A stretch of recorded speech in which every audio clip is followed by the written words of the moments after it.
بسم الله الرحمن الرحيم. السلام عليكم ورحمة الله تعالى وبركاته.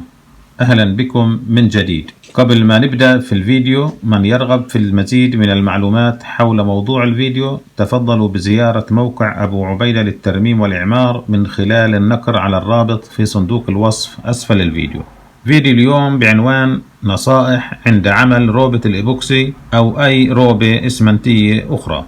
أولا، قراءة تعليمات الشركة المصنعة للروبة والتي تكون مطبوعة على علب وأكياس الروبة، والانتباه إلى تاريخ تصنيع روبة الإيبوكسي، فغالبية الشركات تعطي فترة زمنية لا تزيد عن 6 أشهر للاستعمال بعد التصنيع. وروبة الإيبوكسي أو أي روبة إسمنتية أخرى لا تخزن بعد فتح العبوات أو الأكياس الخاصة بها. وعلينا الانتباه إلى أن علب روبة الإيبوكسي لم تفتح من قبل، وأنها لا زالت مختومة بختم وتغليف الشركة المصنعة، لأن العبوات المفتوحة تنتهي صلاحيتها بسرعة. ثانيا، يفضل عمل الروبة بعد 48 ساعة بعد الانتهاء من تركيب البلاط، لأن عمل الروبة قبلها يؤدي إلى حدوث تشققات في الروبة بعد جفافها، والتشققات تسمح للمياه بالتسرب تحت البلاط. مع مرور الزمن تبدأ الرطوبة بالظهور على جوانب الجدران فوق البنيل.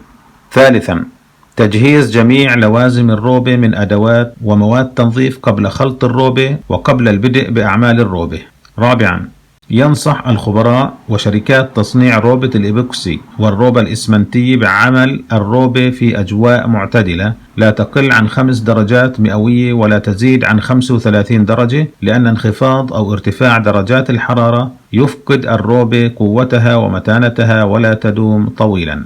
خامسا، إذا جفت كمية الروبة المخلوطة قبل الانتهاء من الاستعمال فلا تضيف الماء إليها لإعادة استعمالها، لأنها تفقد الكثير من قوتها ويظهر فيها التشققات. لذلك علينا خلط الكمية المناسبة لحاجتنا وقدرتنا على إتمامها بالشكل الصحيح، وبعد الانتهاء من الكمية الجاهزة نخلط كمية أخرى على قدر حاجتنا من الروبة، ولا نخلط كميات أكثر من الحاجة.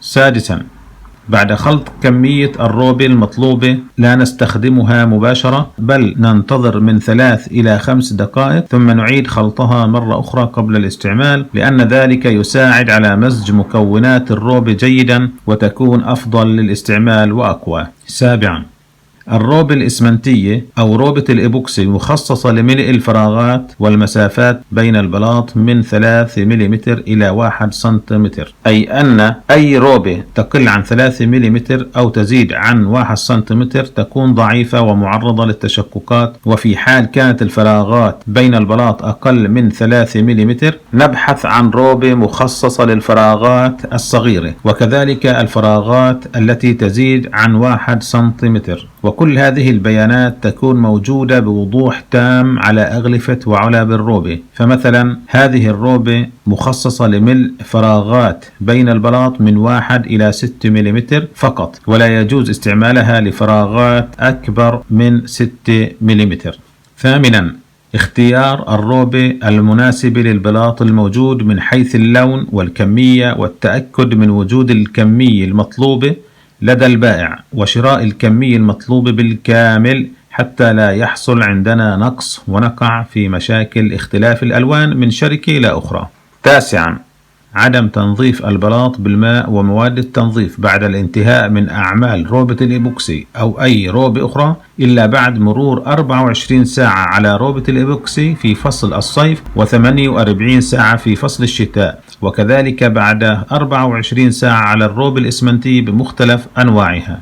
عاشرا، الاستراحات المخصصة للعمال أثناء العمل تؤجل حتى انتهاء كمية الروبة المخلوطة وتنظيفها عن البلاط، وعلى العاملين في هذا المجال ترتيب الاستراحات بحيث لا تتضرر الروبة وتجف أثناء الاستراحة للإفطار أو استراحة شرب القهوة، وخصوصا في فصل الصيف، لأن روبة الإيبوكسي تجف بسرعة، وكذلك بعض أنواع الروبة الإسمنتية تجف بسرعة مثل الروبة الإسمنتية المخصصة للاستعمال في برك السباحة. في الختام، أشكركم على مشاهدة الفيديو وأنتظر تعليقاتكم واستفساراتكم حول الموضوع. إذا أعجبكم الفيديو لا تنسوا دعمنا بالإعجاب والاشتراك في القناة ونشر الفيديو وتفعيل جرس الإشعارات حتى يصلكم كل جديد بإذن الله تعالى. دمتم في حفظ الله ورعايته، والسلام عليكم ورحمة الله تعالى وبركاته.